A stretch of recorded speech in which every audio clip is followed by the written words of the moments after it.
Most people don't understand this simple truth. Money has zero interest in what you want. It doesn't care about your dreams, your fantasies, or how badly you say you deserve success. Money is attracted to discipline, the quiet, consistent, often boring actions you repeat every single day, even when nobody is watching, and especially when you don't feel like doing them. Desire is emotional. It's loud, it's exciting. It feels good to sit and imagine yourself rich, successful, living the life you want. But desire alone has produced absolutely nothing in the real world. Discipline, on the other hand, is the force that makes things real.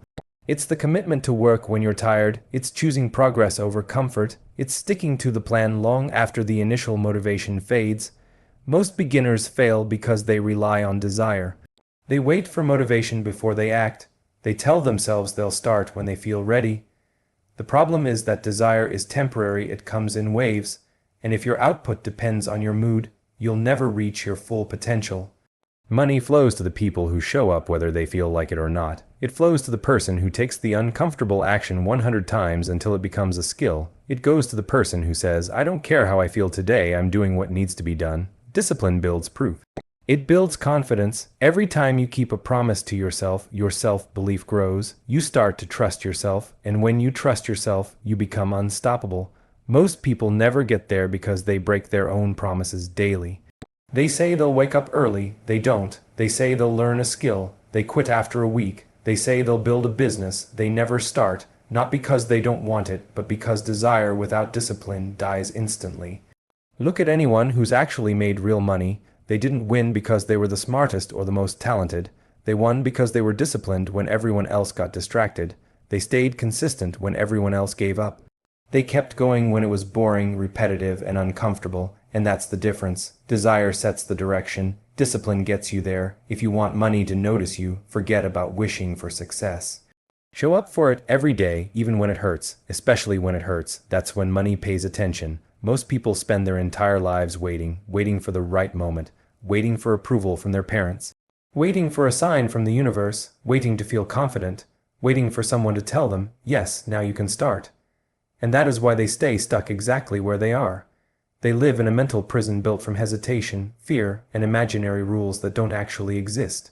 When you finally understand that you do not need permission from anyone to change your life, you become dangerous, because success has never belonged to the people who wait.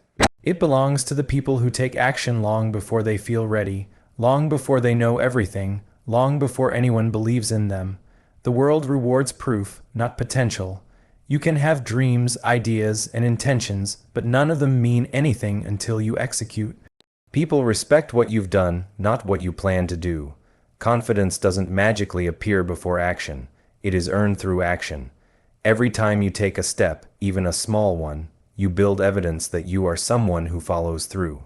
You start creating a track record of doing instead of dreaming, and that evidence becomes the foundation of your self-belief. Suddenly you stop asking, can I do this? Because you have proof that you already are doing it. The biggest trap beginners fall into is thinking they need someone smarter, older, richer, or more successful to validate their path. But the truth is, nobody is coming to save you. Nobody is going to tap you on the shoulder and say, it's your turn. Life doesn't work like that. You are the only person who can give yourself permission to start. And the minute you stop seeking approval is the moment your progress accelerates. Think about every great entrepreneur, creator, or leader. They all started as nobody's beginners with no credibility, no experience, and no certainty. They didn't wait to feel qualified. They acted and became qualified through their actions. They didn't wait for support. They created results, and support followed. They didn't wait for comfort. They moved while terrified. That's what separates people with results from people with regrets. Action is a language that the world cannot ignore. When you put your head down and execute, decisions become easier, opportunities begin to appear, people start taking you seriously, not because of your ideas, but because of the momentum you've created.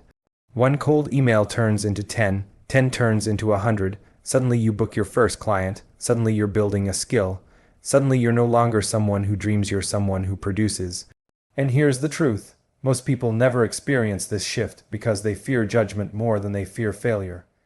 They want certainty before they move. They want guarantees before they commit.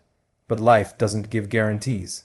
Life gives chances, and only action turns those chances into outcomes. The world doesn't owe you permission, it owes you nothing, but it responds powerfully to consistent proof. When you take action without waiting for approval, a new identity forms.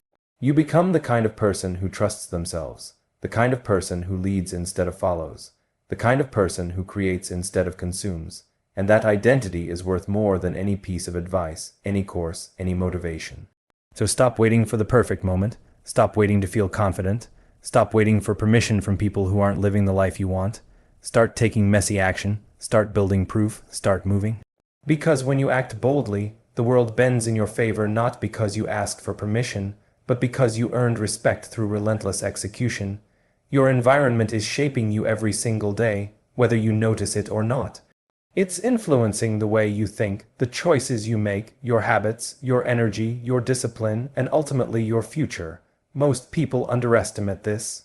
They think success is only about hard work, mindset, or talent, and those things matter.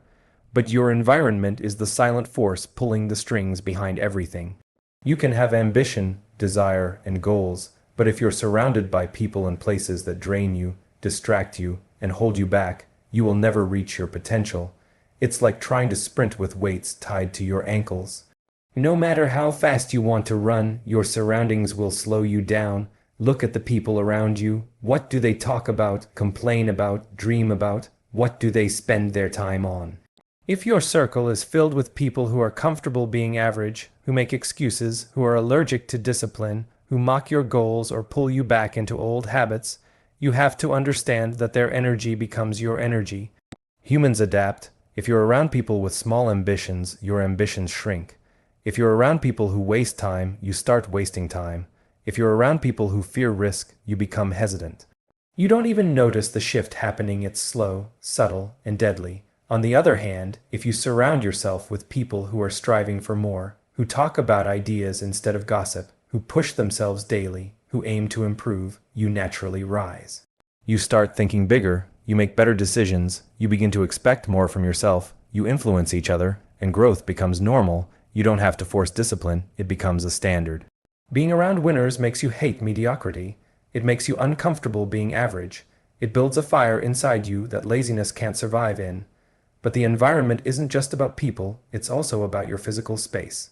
Your room, your desk, your routine, your habits. If you wake up in a messy environment, your mind is messy. If you work where you sleep, your energy is confused. If your room is filled with distractions, your life becomes a collection of distractions. Your physical environment reflects your inner state, and your inner state responds to your environment. Want clarity, clean your space. Want focus, remove the noise. Want discipline, create structure. Small environmental changes can transform your behavior without you even realizing it. And then there's the digital environment, the most underestimated of all. What you watch, who you follow, what content you consume, what conversations you participate in online, these things shape your beliefs. If your feed is filled with negativity, dopamine traps, pointless entertainment, and people who glamorize laziness, you're programming your mind to be weak. You're training yourself to be distracted, emotional, and unfocused. But if your digital environment is filled with education, discipline, ambition, and people who inspire you to grow, you become sharper, hungrier, more aligned with your goals. The reality is this: you cannot win long-term if your environment is built for losing. You must make deliberate choices about who stays in your life and who doesn't. You must design your space and your habits to support your goals. You must curate your digital world like your life depends on it, because it does. The difference between someone who breaks through and someone who never starts often comes down to one thing: the environment they choose to live in. You don't rise to your goals, you fall to the level of your environment. Build one that pushes you forward, or your environment will quietly, slowly, and powerfully break you down.